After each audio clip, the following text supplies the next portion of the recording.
Your smart home didn't break. You didn't unplug anything. Nothing failed. The company just turned it off on purpose. And if you own a Wemo device, this is exactly what's happening to you right now. This isn't a bug. This isn't an accident. This is what happens when a company decides your product has lived long enough. This is the story of how Belkin killed Wemo and why your smart devices aren't really yours at all.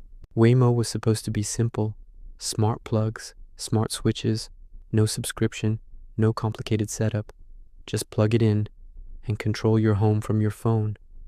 For a lot of people, Wemo was their smart home. It was the entry point, the easy first step into home automation. It just worked. You could buy a single plug, connect it to your Wi-Fi, and suddenly you could turn on a lamp from across the room or even across the country. It felt like magic, and because it was so straightforward, it grew. People added more plugs, more switches. It became an ecosystem within their homes, quietly managing lights, coffee makers, and all sorts of little things that make life easier. Wemo didn't feel experimental. It faded into daily life. Lights on at sunset, coffee machines on timers, homes that felt automated without effort. And once something becomes routine, you stop thinking it can disappear. Think about it. When you set up your living room lamp to turn on automatically every evening, you don't think about the servers or the software making it happen. It just becomes part of your home's rhythm. You depend on it. That reliability is what built trust. It wasn't some flashy, high-tech gadget you had to constantly tinker with. It was a silent, helpful partner. This deep integration into our daily habits is precisely why what happened next feels like such a betrayal. What most users didn't realize is that Wemo wasn't just hardware. It was hardware plus servers, cloud servers, accounts, apps. And the moment a product depends on a company's servers, the company controls its lifespan. This is the hidden contract of modern tech. You buy the physical object, but you're only renting the service that makes it smart. Without that connection to the company's infrastructure, your smart plug is just a plastic box. The intelligence, the scheduling, the remote access, all of that lives in the cloud. A cloud that you don't own and can't control. This dependency is the trap. It's a convenient one for a while, but it gives the manufacturer a kill switch for your device. And here's the uncomfortable truth. You didn't buy a product. You bought permission to use it. You bought a license, and that license can be revoked at any time. Belkin didn't kill Wemo because it stopped working. They killed it because supporting old devices costs money, servers cost money, updates cost money, customer support costs money, and once a product stops growing, it stops being worth keeping alive. From a purely business perspective, it makes a certain kind of cold, hard sense. Every dollar spent maintaining old hardware and software for a shrinking user base is a dollar not spent developing the next new thing. So, companies perform a calculation. At what point does the cost of support outweigh the value of customer loyalty?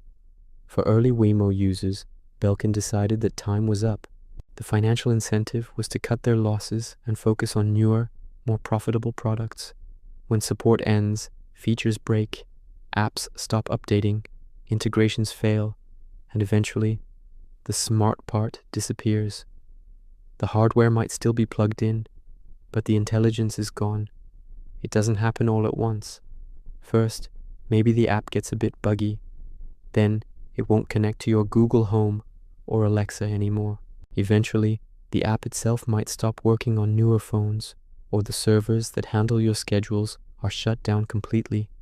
Your smart device slowly becomes dumber until it's nothing more than a physical switch, or worse, completely useless. This is the reality of a product's end of life in the connected age. It's not a graceful retirement, it's a forced obsolescence, leaving you with a piece of electronic waste that you paid good money for. Killing old products isn't a mistake, it's a strategy. When a device stops working, customers don't complain forever. They replace it.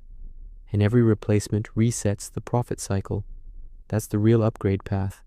It's a business model called planned obsolescence. supercharged for the internet age.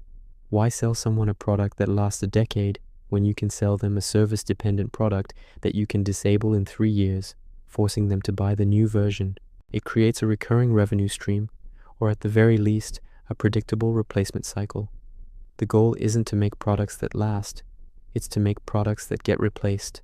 And we, the consumers, are caught in this cycle, often without even realizing it. Wemo isn't unique. Smart TVs, speakers, cameras, locks, anything connected to the cloud has an expiration date, not because the hardware fails, but because the business model demands it. We've seen this with countless products. Google killed its Nest Secure system. Sonos controversially tried to brick older speakers. Every time you buy a device that relies on a company's cloud, you are making a bet on that company's long-term commitment. You're betting they won't get acquired, won't change their business model, or won't simply decide your device is no longer profitable to support. And more often than not, that's a losing bet. This is the silent pandemic of the smart home. People aren't angry because technology changed. They're angry because trust did.